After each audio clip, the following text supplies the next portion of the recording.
Buen día, mis estimados. Vamos a ver la clase del día de ahora. Espero que se encuentren muy bien. Ya casi estamos próximos para realizar el segundo parcial. Espero que estén estudiando, que estén sacando resumen de las clases que les estoy dando, ¿verdad? Entonces, para mí es un gusto. Vamos a comenzar, vamos a iniciar con la clase del día de ahora.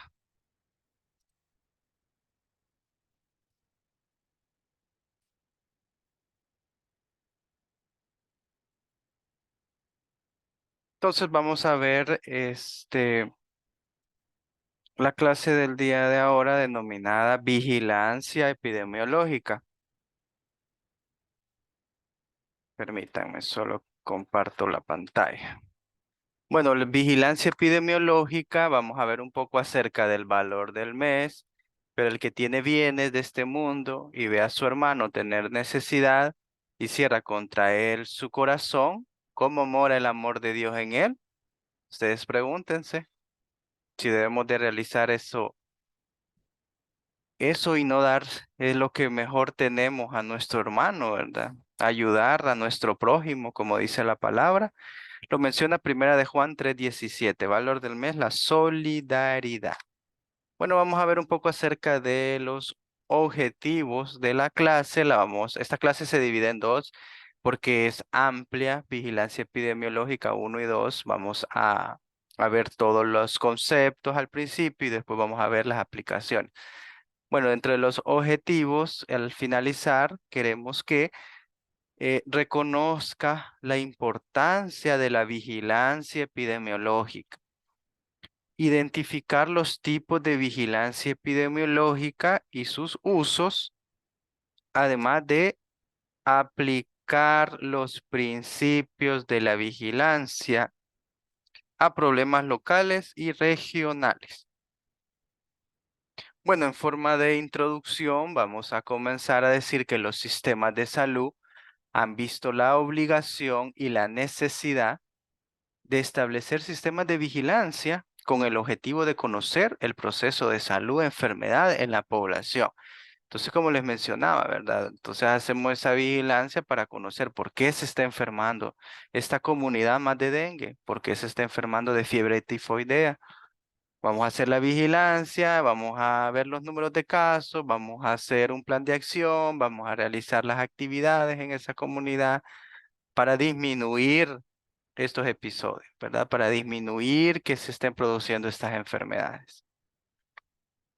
Bueno, vamos a hablar un poco acerca de los antecedentes de la vigilancia epidemiológica y podemos mencionar que en el siglo XIV la República de Venecia asignó a 3 guardianes de la salud pública para detectar casos de pestes y detener por 40 días a los barcos con personas infectadas a bordo con el fin de evitar la diseminación de la epidemia. Entonces aquí podemos analizar y comprender de que se hizo la cuarentena, ¿verdad? Los 40 días. Entonces, ¿para qué? Para que no llegaran esos barcos a otras localidades que pudieran llevar esos casos de pestes y contaminar a todo un país, ¿verdad? Y evitar que se haga una epidemia, así como hicimos en el confinamiento aquí en nuestro país, ¿verdad? Que ya no dejábamos ni salir ni entrar a nadie, ¿verdad? Bueno, en el siglo XVIII se reconoció la vigilancia como parte integral de la provisión de salud a la población. Además, en el siglo XIX en Estados Unidos, Lemuel Shattuck en 1850 recomendó la ejecución de un censo decenal, además de la estandarización de la nomenclatura de enfermedades y causas de muerte, además de la recolección de datos de salud es por edad, por sexo, por ocupación, por localidad y por nivel socioeconómico. Como sabemos, ¿verdad? Las causas de muerte, estas se van diferenciando o clasificando según grupo de edad, ¿verdad? Entonces nosotros conocemos que la mayor edad de mortalidad por accidente de tránsito está entre 20 a 40 años, ¿verdad? O podemos mencionar de que las causas de apendicectomía son de 10 a 20 años, como por ejemplo, ¿verdad? Entonces así vamos a ir categorizando las enfermedades según grupo de edad, según su ocupación.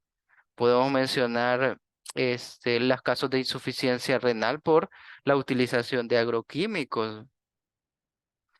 El nivel socioeconómico, dependiendo de eso, y la aparición de las enfermedades, el sexo, en qué sexo se da mayormente los tipos de cáncer, cáncer cervicouterino, cáncer de próstata en el hombre, en la mujer cáncer cervicouterino. Entonces, la diferencia y los datos de salud son importantes. Desde el siglo XIX se comenzó a categorizar según edad, sexo, ocupación, localidad y nivel socioeconómico. Bueno, en el siglo XX la OMS estableció en 1965, para ser un poco más específico, en Ginebra se estableció la primera unidad de vigilancia epidemiológica. Esta se utilizó como guía para los programas de erradicación de viruela en 1980. Podemos mencionar que desde 1970 la OMS expandió la vigilancia para incluir una gama más amplia de problemas de salud pública. Bueno, luego de hablar un poco acerca de los antecedentes, vamos a hablar un poco acerca de qué es vigilancia. Del latín viene vigilatia, que es la vigilancia, en sí es el cuidado y la supervisión de las casos que están a cargo de uno, de las cosas, perdón, que están a cargo de uno. Las personas que deben encargarse de la vigilancia de algo o de alguien tienen responsabilidad sobre el sujeto o la cosa en cuestión. Entonces, el que está pendiente de la vigilancia, que en este caso vigilancia epidemiológica, vamos a hacer nosotros, vamos a estar o vamos a tener la responsabilidad de disminuir o eliminar los casos de esa enfermedad. Vamos a hablar un poco acerca de que la vigilancia epidemiológica lo que realiza es la recolección sistemática, análisis e interpretación de salud, de datos de salud necesarios para la planificación, para el plan de acción en esa comunidad, para la implementación y evaluación de políticas de salud pública. Estos están combinados con una difusión oportuna de los datos a aquellos que necesitan saber, ¿verdad? Entonces, principalmente, esto nos sirve, la recolección de estos datos nos sirven para realizar una planificación e intervenir en esas comunidades para difundir y disminuir esas mismas. Esto lo menciona el CDC. Además, otra definición que se entiende como la observación sistemática y continuada de la frecuencia, la distribución y los determinantes de los eventos de salud y sus tendencias en la población. Bueno, vamos a hablar un poco acerca de la definición, qué es lo que se destaca. Este es un proceso continuo y sistemático. Esto quiere decir que no es una actividad aislada en el tiempo, ni se puede ejecutar sin método.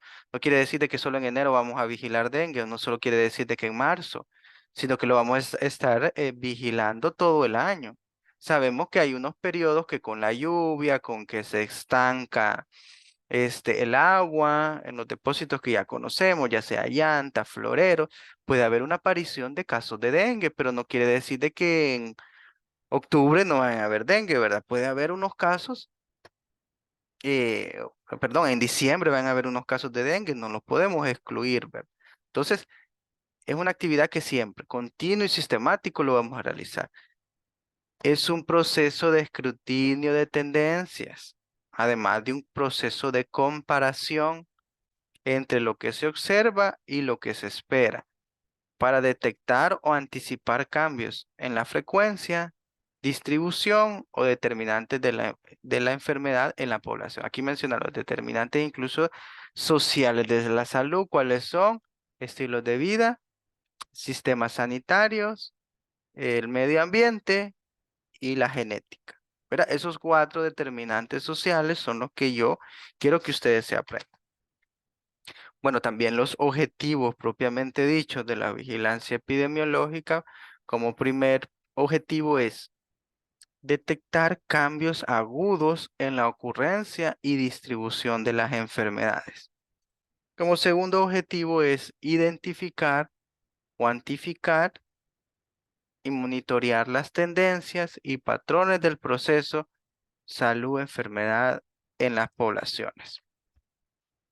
Como tercer objetivo, observar los cambios entre los patrones de ocurrencia de los agentes y huésped para la presencia de enfermedades. Continuamos con los objetivos: detectar cambios en las prácticas de salud, porque se nos está dando a pesar de que nosotros estamos dando las atenciones, porque se están aumentando esos casos de dengue, por ejemplo. Investigar y controlar las enfermedades.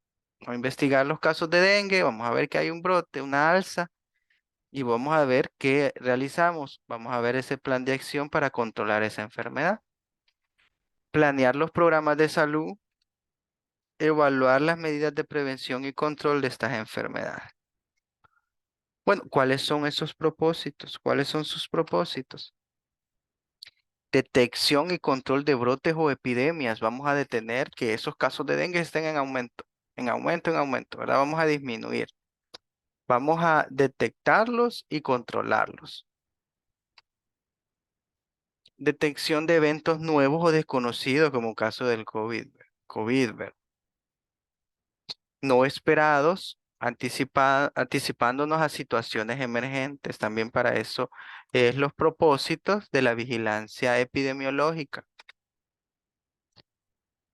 Determinación de la etiología natural de la enfermedad para evaluar qué, lo que mencionamos en las clases anteriores: incidencia, prevalencia geográfica y estacional de las enfermedades. Conocemos que hay varias enfermedades estacionales, ¿verdad? Como la influenza estacional, que sabemos en qué tipo de periodo se da ese brote.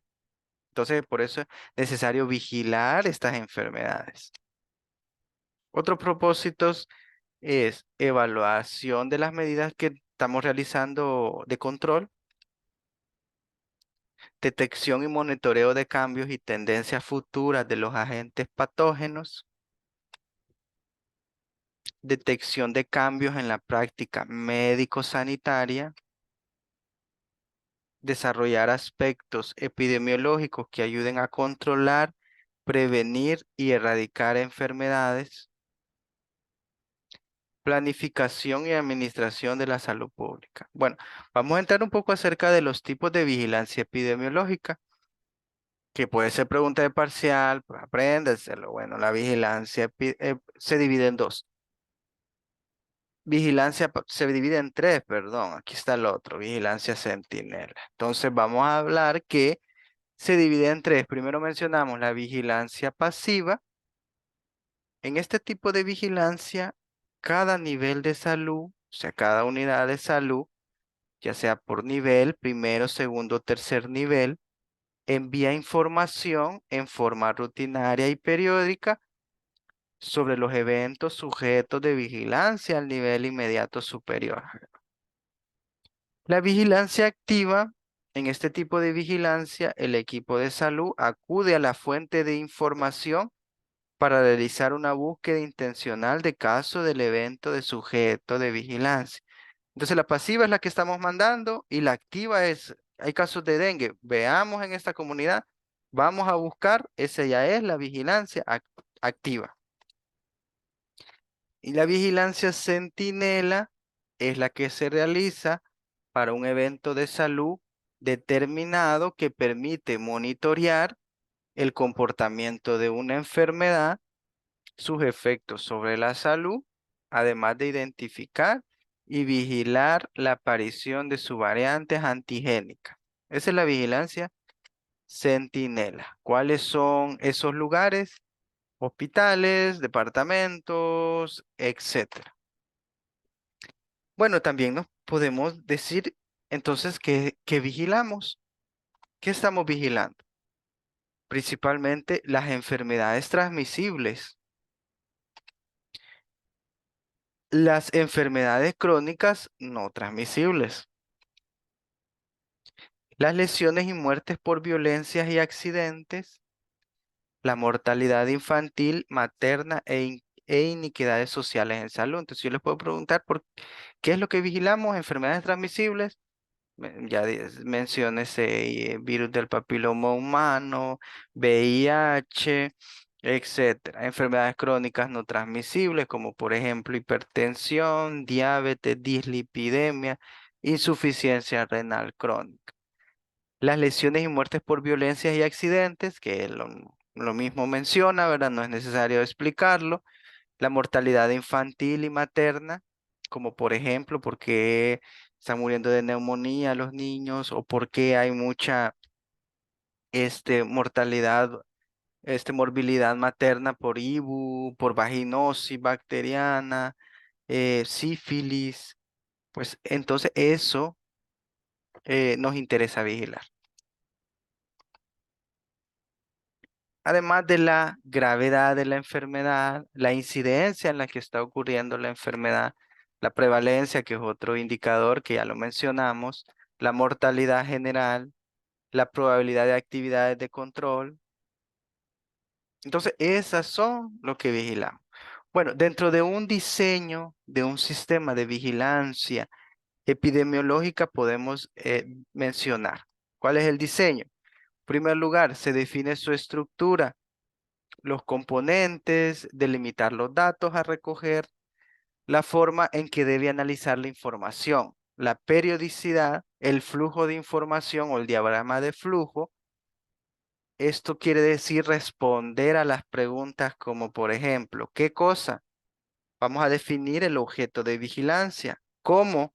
Vamos a realizar las actividades que se deben realizar para cumplir el objetivo y quién es el personal que participa. ¿Dónde lo vamos a ejecutar esa actividad? ¿Cómo vamos a realizar esos procedimientos a utilizar o normas que se establezcan? ¿O cuándo?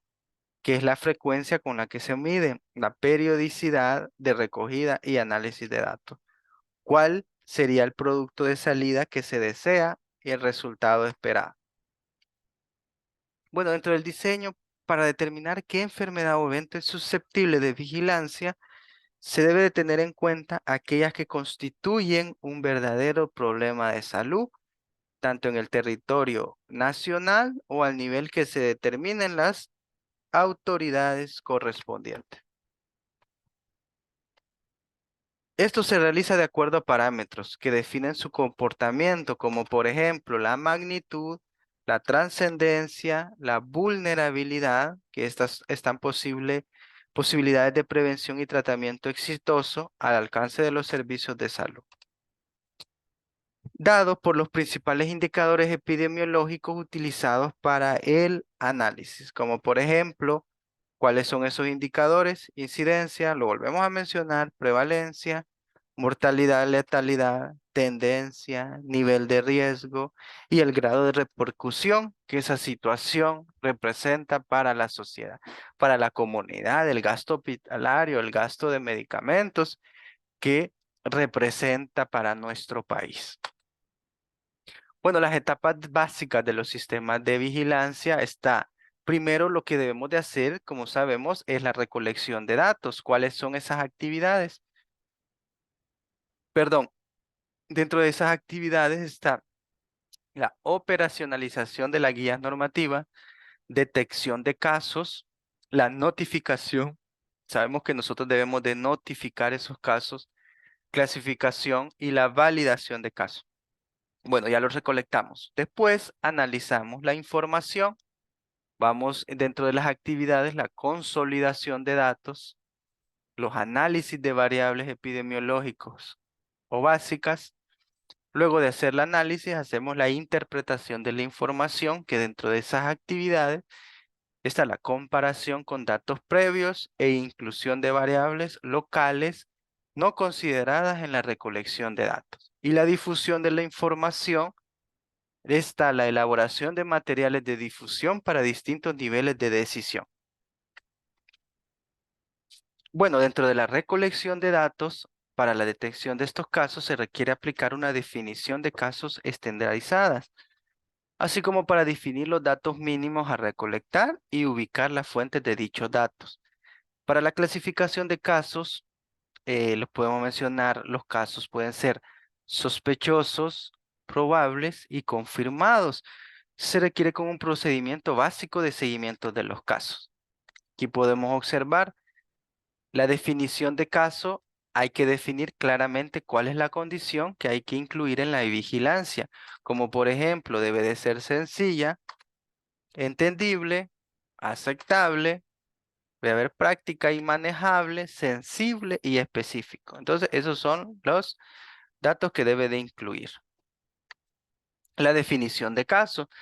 Entonces, en general, esta definición de casos especifican la persona, el lugar, el tiempo y el nivel de certeza. Entonces, el nivel de certeza, como mencionamos acá, caso sospechoso, probable o confirmado. Sus síntomas clínicos, si hay nexo epidemiológico y la confirmación de laboratorio, ¿verdad? Porque nosotros podemos dejar ese caso como sospechoso o probable, pero no está confirmado. Entonces podemos mencionar cada uno de ellos con esta cruz, perdón, esta crucita. Entonces vemos que el nivel de certeza del caso sospechoso solo hay síntomas clínicos. El paciente tiene síntomas sugestivos a la enfermedad de dengue. Entonces vamos a poner sospecha de dengue sin signo de alarma. El nivel de certeza es probable, tiene síntomas clínicos y tiene nexos epidemiológicos. Por ejemplo, tiene síntomas sugestivos a dengue y tiene familiares que tienen dengue o en la comunidad. No, doctor, ahí ha habido bastantes casos de dengue. Entonces, vamos a mencionar que es un caso probable. Y a un caso confirmado, tiene síntomas clínicos, tiene nexo epidemiológico y tiene confirmación por el laboratorio. Entonces, a este mismo paciente que tiene síntomas de dengue, dolor de cabeza, mialgia, fiebre, más de 2 días, tiene nexo epidemiológico, vecinos o familiar tiene dengue, y ustedes al quinto o sexto día mandan la IgM para dengue y les reportan que es un caso positivo a dengue, entonces ya es un caso confirmado. Entonces debemos de diferenciar tanto en caso sospechoso, probable y confirmado. Esto se los puedo preguntar en el parcial. Bueno, ejemplo, aquí está, miren, ejemplo de caso de sospechoso de dengue. ¿Cuál es el caso? ¿Cuáles son esos síntomas? Bueno, primero, fiebre de 2 o más días o más de los siguientes criterios: anorexia y náuseas, exantema que puede haber rash, malestar general, dolor, cefalea holocraniana, dolor retroacular, mialgias o artralgia. Entonces, ahí es un caso sospechoso. Caso probable, enfermedad febril aguda en la que se observan 2 o más de las siguientes manifestaciones: cefalea frontal, dolor retroorbital, mialgias, artralgias, erupción cutánea, prueba de torniquete positivo, sangrado espontáneo, vivir o haber viajado a áreas endémicas de dengue, lo que le mencionaba. Y caso confirmado, toda persona que cumpla con la definición de caso sospechoso, más prueba de IgM para dengue positiva o aislamiento del virus en suero o tejido o demostración del antígeno del virus en suero. Otro ejemplo que podemos mencionar es el caso sospechoso o caso de tuberculosis, ¿verdad? Entonces, todos con expectoración de más de 15 días, podemos decir que es un sintomático respiratorio. Este sintomático respiratorio sí tiene, podemos decir que es un caso sospechoso, ¿verdad? Luego de tuberculosis. Luego, para un caso probable es que el paciente haya viajado o haya estado en la cárcel o un familiar tenga tuberculosis pulmonar. Entonces nosotros dejamos la vaciloscopía, esa prueba, y si sale positiva, entonces nosotros confirmamos que el paciente tiene tuberculosis. Entonces debemos de darle tratamiento. Y así podemos mencionar varios tipos de enfermedades, ¿sí? Bueno, con esto mencionamos que parte del éxito de un sistema de vigilancia recae en lo apropiado de la definición de caso, ¿verdad? Entonces, caso, por eso quiero que ustedes se aprendan caso sospechoso, caso probable y caso confirmado. Entonces, parte del éxito de un sistema de vigilancia recae en lo apropiado en la definición de caso. Entonces, eso es lo que debemos de manejar. Hasta aquí les traigo, vamos a hablar un poco acerca de lo que continúa en la próxima clase, que sería ya un poco esperando la última clase para ver su segundo parcial. Después vamos a ya estar en el tercer registro, en la cual les voy a mostrar cuáles actividades vamos a ir realizando. Bueno, esto es lo que les traía, algunas generalidades de vigilancia epidemiológica, algunos indicadores, cómo lo vamos a utilizar, algunas definiciones de casos, sospechoso, probable y confirmado. Les puedo preguntar en el parcial, entonces por favor estudien. Bueno, vamos a dejar esto para la clase número 2 de vigilancia epidemiológica. Solo quiero mostrarles, perdón, la actividad de esta semana. A cual quiero que trabajen, lo felicito. Están trabajando muy bien, están obteniendo excelente nota. Lo felicito a los grupos. Excelente. Bueno, les voy a explicar la clase de esta semana en la cual vamos a realizar, les voy a compartir la actividad. Permítame, aquí está. La actividad 5 y es grupal, vamos a elaborar. Hoy sí les pido una herramienta en general. Creo que ustedes pueden utilizar Canva. Entonces quiero que todos los grupos, hoy sí ya estamos avanzaditos, ya no es cualquier herramienta virtual, sino que elaborar un afiche con Canva de las diferentes herramientas estadísticas aplicadas a problemas de salud, ¿verdad? Vamos a hacer un afiche en Canva de esas herramientas estadísticas. Ustedes van a leer material, van a leer otros materiales extras y en el cual ustedes me van a realizar en una página, en un afiche, prácticamente en Canva, el resumen de esas herramientas estadísticas aplicables a los problemas de salud en nuestro país. Nada más les pido que solo eso. Es la actividad del grupal, equivale a un 10%. Acuérdense que yo les voy a estar subiendo sus notas. Al finalizar sería el próximo viernes para que ustedes puedan visualizar su nota y cuánto han ganado hasta ahorita con las actividades que hemos realizado cada semana, que es un 10% cada una. Son 6 actividades más el 40% del parcial, que eso va a ser virtual y es el lunes 22 de abril. Lunes 22 de abril de 5 a 7 de la noche vamos a estar realizando su parcial virtual, ¿verdad? Quiero que estudien, lean, salgan bien, van bien en las actividades. Ya está el material, ustedes ya lo pueden comenzar a leer. Si tienen alguna duda, pues puedan escribirme, no hay ningún problema. Entonces, repitiendo, lunes 22 vamos a realizar el parcial. Entonces, eso sería todo. Pues es un gusto haber estado con ustedes. Bendiciones. Feliz día.